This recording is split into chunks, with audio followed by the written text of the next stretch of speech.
Le général de Gaulle est partout sur les écrans au moment où on célèbre les 130 ans de sa naissance et les 50 ans de sa mort. Il y a eu un film avec Lambert Wilson et Isabelle Carré. Cette mini-série sur France 2, c'était hier. De Gaulle, l'éclat et le secret avec Samuel Labarthe, série qui a cartonné. C'était en tête des audiences, sans parler d'une myriade de documentaires sur le militaire et ses combats. La guerre de 14, la résistance à Londres, la 5e République, on connaît tout ça. Mais de Gaulle, c'est également un écrivain désormais publié dans la Pléiade, ce qui est donné à très peu. Le créateur du ministère de la Culture, qui n'existait pas avant lui, porté par André Malraux, et qui a fait naître notamment les MJC. Pour en parler, je reçois Raphaël Baillot. Bonjour. Bonjour Philippe Vandel. Ravi de vous retrouver. Vous êtes journaliste. Vous réalisez et co-signez avec Jérôme Bermin, comment on dit ? Bermin, l'artiste de Gaulle. Ce sera demain sur France 5 à 21h dans le cadre de la collection Les Docs Stupéfiants. Et ça commence très fort avec la fameuse phrase. Toute ma vie, je me suis fait une certaine idée de la France. Le sentiment me l'inspire aussi bien que la raison. Pour vous, pour le documentaire, cette phrase n'émane pas de De Gaulle le militaire, non plus de Gaulle le politique, mais de l'artiste Charles de Gaulle. Je vous le dis, j'ignorais qu'il fallait le voir comme un artiste. C'est votre thèse, c'est votre point de vue. Racontez pourquoi. Oui, l'artiste de Gaulle, c'est notre parti pris. Et c'est vraiment un champ qui n'a pas été encore labouré. Alors que Dieu sait, s'il est sur De Gaulle, il y a eu vraiment des myriades de livres, de documentaires et tout.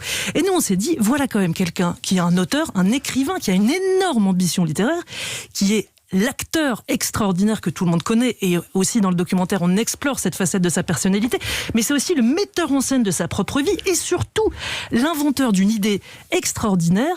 C'est le storyteller, même si je ne devrais pas parler anglais quand je parle de Gaulle, c'est le storyteller d'une France plus grande qu'elle est pays moyen, mais qui veut se hisser au niveau des États-Unis, de la Russie, etc. Voilà un peu l'héritage de Gaulle, l'artiste. Storyteller, je le traduis, c'est le raconteur d'histoire. Alors sa fibre artistique, vous le dites, c'est une facette secrète de sa personnalité. Pourquoi elle est restée secrète ?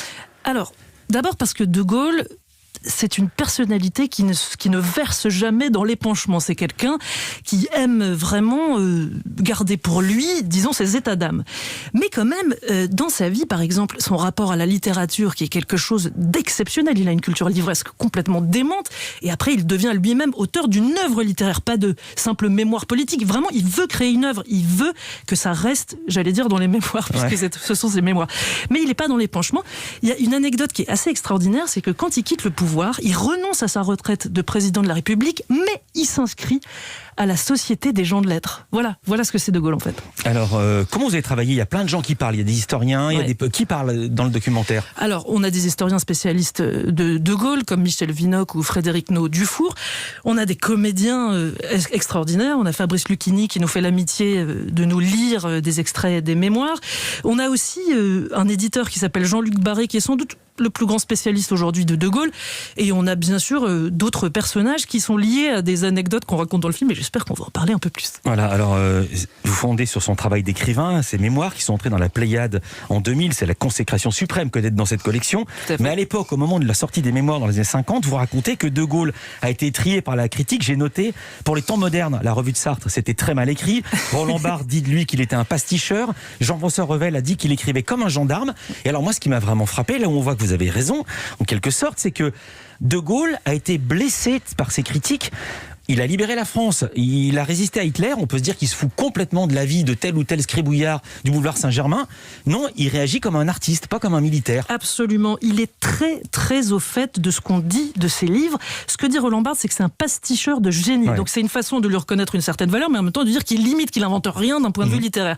Et donc oui, c'est vrai, c'est Raphaël Baquet, la journaliste du Monde, qui nous le dit dans le film. Quand il a une mauvaise critique, il est de méchante humeur pendant une semaine. Ouais, non mais c'est complètement dingue. Alors, il avait Göring et Himmler en face de lui, et il a peur d'un critique, on se dit c'est le monde à l'envers. Mais c'est tout à fait ça. Interview de Fabrice Lucchini, vous l'avez dit, c'est Léa Salamé qui l'interroge.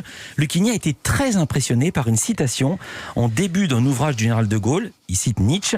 Lucchini raconte que c'est Max Gallo qui lui envoie un jour une biographie de Gaulle, puis la suite, c'est Lucchini qui raconte.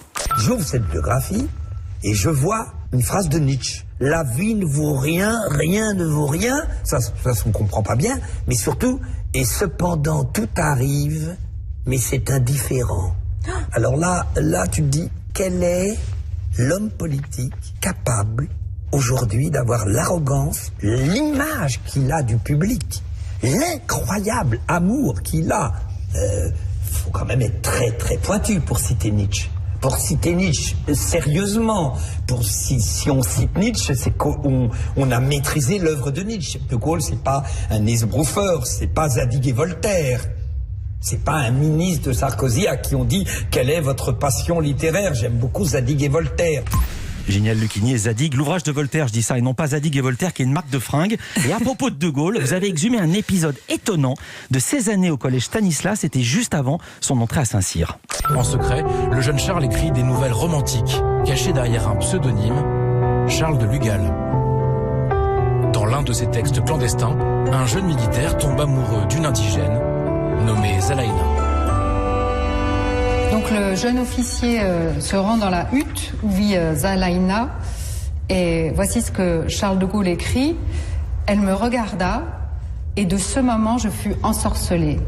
Zalaïna, c'était le nom de la jeune sauvage, exerçait sur moi un charme si étrange qu'un mois entier vécu avec elle ne fit que me la faire paraître plus attachante encore et plus originale. Des écrits de jeunesse, ça fait pas de lui un artiste, si? Ça vous fait rigoler, Raphaël Baillot. Ça me fait rire à chaque fois que j'entends cet extrait de Zalaïna, cette nouvelle romantique, parce que je trouve que ça donne une image totalement différente du Charles de Gaulle, un peu austère, qu'on a tous en tête. Mais en réalité, quand il était jeune, dès ses 10 ans, il va au théâtre, voir l'Aiglon d'Edmond Rostand avec Sarah Bernard. Il est pétri de culture, de littérature, et il adore ça, ça le définit. Il y a aussi une autre facette de Gaulle, l'artiste. On a vu l'écrit, il reste à étudier l'oral, et là aussi c'est quelque chose. Vous restez avec nous, Raphaël Baillot. Vandel. En compagnie de Raphaël Baillot qui co-signe avec Jérôme Bermin l'artiste de Gaulle. Ce sera demain sur France 5 à 21h dans le cadre de la collection Les Docs Stupéfiants. Ça dure pas moins d'1h30. Votre thèse, c'est que De Gaulle, en plus d'être un militaire, était un artiste. Peut-être même avant d'être un militaire, c'était un artiste. On a parlé de son talent pour l'écrit. Il y a également son talent à l'oral indéniable. Là aussi, vous le voyez comme un artiste. 19 mai 1958. De Gaulle, l'acteur, va se révéler au grand public. La France, en pleine crise algérienne, est au bord du gouffre. Le général s'apprête à reprendre le pouvoir. Mais il doit rassurer ceux qui s'inquiètent d'une éventuelle dérive autoritaire. Est-ce que j'ai jamais attenté aux libertés publiques fondamentales? Je les ai rétablies. Et il y a une seconde, attenté jamais. Pourquoi voulez-vous qu'à 67 ans, je commence une carrière de dictateur? Phrase fameuse qui est restée dans l'histoire, qui met les rieurs de son côté. Mais vous avez découvert, je l'ai découvert avec vous, un document dans les archives de l'Élysée, document qui montre que c'était pas de l'impro. Exactement. On est allé avec Jérôme Bermin aux Archives nationales rencontrer un personnage extraordinaire qui est le responsable du Fonds de Gaulle. Et il nous a sorti, comme ça, des dossiers, un papier froissé, bien, vous voyez, aplani par un conseiller qui l'a récupéré dans la poubelle. Et c'est quoi ce papier? C'est le brouillon de cette conférence de presse. Il faut savoir que Charles de Gaulle se préparait comme un fou avant chaque intervention publique pendant plusieurs semaines. Il apprenait ses textes par cœur. C'était un travailleur. Et qu'est-ce qu'on trouve sur ce brouillon? Que non seulement Charles de Gaulle a prévu les questions des journalistes, puisqu'évidemment les journalistes, beaucoup étaient à sa main, mais en plus il a prévu cette réponse. Elle est sur le brouillon. Donc ce qui paraissait improvisé, pourquoi voulez-vous qu'à 67 ans je commence une carrière de dictateur? Eh ben en fait, c'était écrit à l'avance. Il a des effets de manche comme un comédien. C'est ça qu'on raconte. Je rigole parce que Raphaël Baillot qui imite De Gaulle, je ne m'attendais pas à découvrir ça un jour. Je sais pas si c'est on va entendre Lucchini tout à l'heure. Et puis aussi, il a inventé les mots un peu précieux. Oui. Il les inventait pas, mais il les posait là pour faire rire, pour faire réfléchir, comme Volapuc, la Chien-Lit, le carteron de généraux. Et ceci a été notamment repris par Jacques Chirac ou Emmanuel Macron. Oui, tout à fait. Les carabistouilles, abracadabrantesques, etc., etc. Et ce qui est absolument dingue, c'est qu'on a découvert que De Gaulle jeune à Lille allait écouter Jean Jaurès, comme ça perdu dans la foule, et que c'est en fait, il s'est inspiré de Jean Jaurès qui aussi distillait des petits mots comme ça un peu désuets pour marquer les esprits. C'est une technique qui est reprise depuis par tous les présidents de la République et pas mal d'autres élus. On va revenir à un avis d'expert. Fabrice Lucchini, j'en parlais, il se souvient des interventions du général à la télé. Il avait 6, 7, 8, 9 ans. Oui. Il ne fait pas que se souvenir, d'ailleurs, il l'imite également. J'avais 7 ans, 8 ans, 9 ans, 10 ans, et j'entendais une réunion de carterons. J'avais adoré le mot carteron. Et comment il dit la phrase exacte? C'est une réunion de carterons. Ça voulait dire qu'il y avait 4 mecs, j'ai l'impression, qui avaient voulu le niquer pour prendre l'Algérie française de l'OAS, de l'extrême droite. Alors qu'est-ce que je peux dire? Je peux dire que quand un bonhomme fait, on pourrait, pour un acteur, dire mais c'est pas possible de jouer comme ça à l'heure actuelle. Il n'est pas naturaliste. Quelqu'un qui dit Paris libéré, Paris martyrisé, tu te dis mais comment il joue bizarrement. Alors il faut dire, la voix qu'on entend, c'est celle du général, parce que par un truchement, comme dirait le président Macron, de réalisation, vous avez mis les images, vous avez superposé l'image de De Gaulle et le son de Gaulle sur le son de Lucchini. En résumé, on s'est bien amusé. La deuxième partie du doc, après De Gaulle l'artiste, est consacrée à la vision gaullienne de la culture. Comment vous pourriez la qualifier, si tant est qu'on puisse la qualifier? Alors, c'est une relation complexe avec les artistes. À la fois, il les aime, il les reçoit à l'Élysée, dans des grandes soirées des arts et des lettres, etc., etc. Mais en même temps, d'une certaine façon, il s'en méfie, puisqu'on est dans les années 60, et en France, il se passe des choses. Il y a une France traditionnaliste, très souvent catholique, gaulliste, et puis il y a les jeunes qui commencent à monter, à dire d'autres choses qui ne plaisent pas forcément en général. Donc, cette culture, il la contrôle en même temps qu'il l'aime. Et puis, il y avait en même temps l'Algérie qui était française, il y avait les colonies que la France était en train de perdre. Il y a un versant sombre quand même du général de Gaulle. J'ai découvert des choses assez folles en vous regardant. C'est pour ça que le doc est intéressant. La censure, par exemple, un sketch de Poiret et Serrault, ça date de 58. Le sketch que vous montrez est totalement innocent. Vous pouvez le raconter? En gros, Poiret et Serrault, qui sont hilarants, mais vraiment, on voit ça, on se marre tout de suite, racontent l'année 58 et racontent comment la France est en péril. Et quand elle est en péril, elle appelle à la rescousse le général de Gaulle. C'est très drôle. Sans le citer. C'est gentil, quoi. Ça reste quand même, aujourd'hui, ça nous paraît complètement, je veux dire, on n'est pas dans l'agression contre le général. Et ce sketch-là, qui passe dans les actualités cinématographiques, est censuré. On saisit même les bobines dans tous les cinémas. Il faut voir ce que c'est. Et ce qui est dingue, c'est qu'on voit l'arrêté, c'est marqué censuré au nom de la sûreté intérieure. Ouais. Ça paraît aberrant, on se croirait en Corée du Nord. Vous avez dit ça. Comment? Non, mais c'est vrai, on peut dire ça. Mais attendez, il faut quand même garder raison. Les artistes pouvaient sortir leurs chansons, vendre des disques, etc. Ce qui était contrôlé, c'était la diffusion. Donc la radio et la télé. Ouais, Brassens, c'était libre. Voilà. On va parler d'un mot. Brassens pouvait chanter le gorille, mais ça passait pas à la radio. On va parler d'un mot anglais, parce qu'il détestait les anglicismes, le soft power. Oui. C'est ça ce qu'a fait De Gaulle. Oui. C'est le pouvoir tout doux, par exemple, quand il prête la Joconde aux Américains. Oui, c'est ça, c'est se dire que puisqu'on est un pays moyen, et en plus on est au moment où l'empire colonial se délite, il faut trouver d'autres manières de rayonner. Alors, rayonner, c'est un mot très gaullien.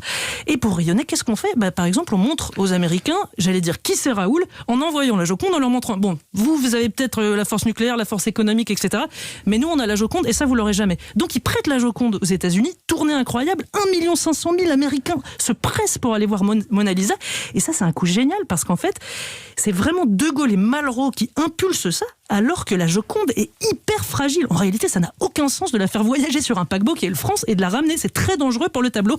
Mais le soft power vaut bien ça. Et ça a marché parce qu'ils ont invité Kennedy à Versailles, ce que vous montrez. Et Kennedy, quand il présente la Joconde, il dit un cadeau de la plus grande nation artistique et culturelle du monde, la France. Donc il a englobé lui-même le discours de Gaulle. Oui. Final assez fort que je ne veux pas spoiler, donc je ne veux pas diffuser le son.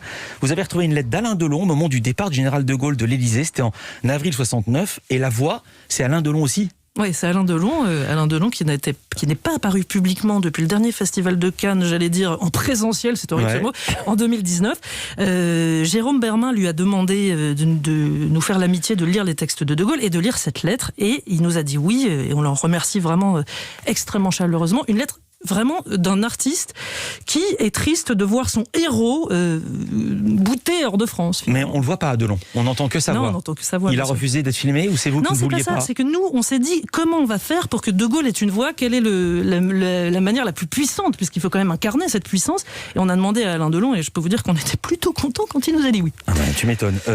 Qu'est-ce qui reste selon vous de la politique culturelle du général de Gaulle? Je vous parle comme si vous étiez la ministre de la Culture, Raphaël Bayot. Eh bien, ça me fait plaisir d'ailleurs. Donc, qu'est-ce qui reste? Ce qui reste, c'est, pour quelqu'un de très jeune qui l'a absolument pas connu, ni même les remugles de Gaulle. Il n'y a pas le musée des Arts Premiers, il n'y a pas la pyramide du Louvre, il n'y a pas des signes visibles comme qu'il peut y en avoir eu avec ses successeurs. Non, il reste une certaine idée de la France, vraiment, cette idée que malgré toutes les vilainies qui peuvent arriver à notre pays, on peut, et d'ailleurs c'est un peu parfois une illusion, on peut aussi croire qu'on a une exception culturelle et quelque chose à dire au monde. Alors c'est une idée dont on peut s'interroger aujourd'hui si elle est encore valable, mais en tout cas c'est la sienne et c'est ça son héritage, une sorte de cathédrale de l'esprit, pour employer des grands mots. Il y a une exception citée par Roselyne Bachelot, qui est la nouvelle ministre de la Culture, qui vous répond, c'est le ministère de la Culture, qui est presque une exception française, voulue par De Gaulle, avec Malraux le premier. On n'a pas parlé de Malraux, mais personnage aussi absolument phénoménal. Merci beaucoup Raphaël Bayot. Je rappelle, donc vous co-signez avec Jérôme Bermin l'artiste De Gaulle. C'est demain sur France 5 à 21h, dans le cadre de la collection Les Docs Stupéfiants.